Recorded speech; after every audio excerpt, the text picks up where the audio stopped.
एक व्यक्ति मरणासन अवस्था में था, मरने वाला था। तो मरते मरते उसने जीवन भर खूब भजन किया था। तो नारद जी महाराज ने जब उसकी मरणावस्था को देखा तो भगवान से कहा, भगवान इसको वैकुंठ बुला लीजिए। भगवान बोले, मैंने तो द्वार खोल रखे हैं, तुम में सामर्थ हो तो इसको लाके दिखा दो। तो नारद जी गए, उससे जाकर के कहने लगे, हे भाई चल, तेरे लिए वैकुंठ के द्वार खुलवा दिए मैंने, अब तो तेरा शरीर पूरा हो गया, चल मेरे साथ वैकुंठ। तो नहीं नहीं नहीं, मैं नहीं जाऊंगा। क्यों नहीं जाएगा?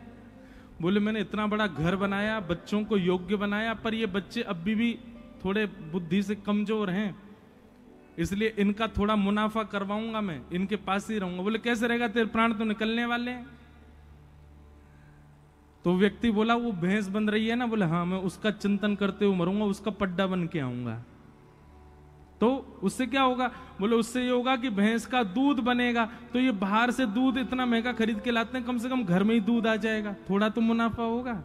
नारद जी बोले, वाह भले आदमी, तेरे जैसा नहीं देखा मैंने किसी को।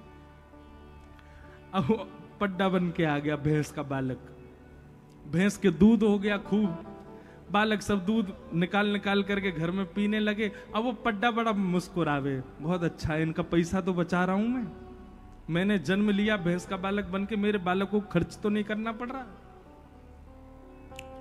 नारद जी को उस पर दया आ गई, बोले, बता अपने परिवार के लिए बता, भैंस का बालक बन के आ गया। जब वो भैंस के बालक से अब अपने अंतिम समय में आने लगा,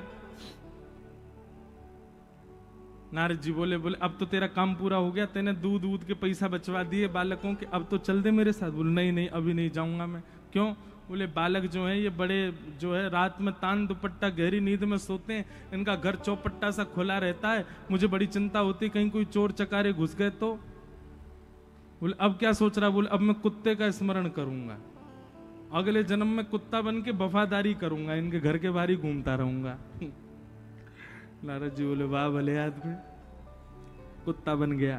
अब वो भारी रहता है, कभी उसमें घर के बालक की डंडा वंडा मार देते हैं, तो नारद जी कहते हैं, तेरे को मारते हैं, तेरे को अब कोई बात नहीं है, तो मेरे बालक ही, मेरे बालकों के बालक हैं, मैं 2 पीढ़ी तो संभाल ली, मैं संभाल के जाऊंगा इनको।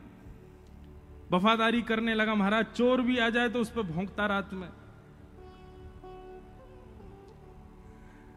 नारद जी महाराज बोले भैया बहुत लोग देखे, तेरे जैसा नहीं देखा।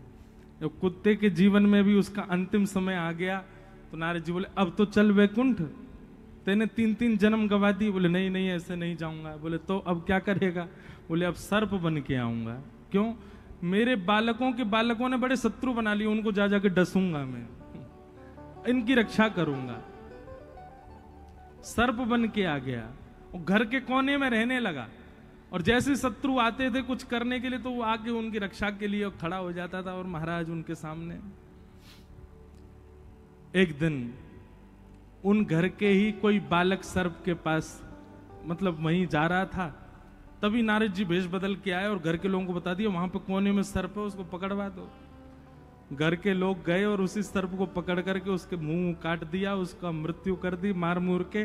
फिर नारद जी उसको पकड़ के वैकुंठ में ले गए। बोले, अब तो तुझे आना ही पड़ेगा।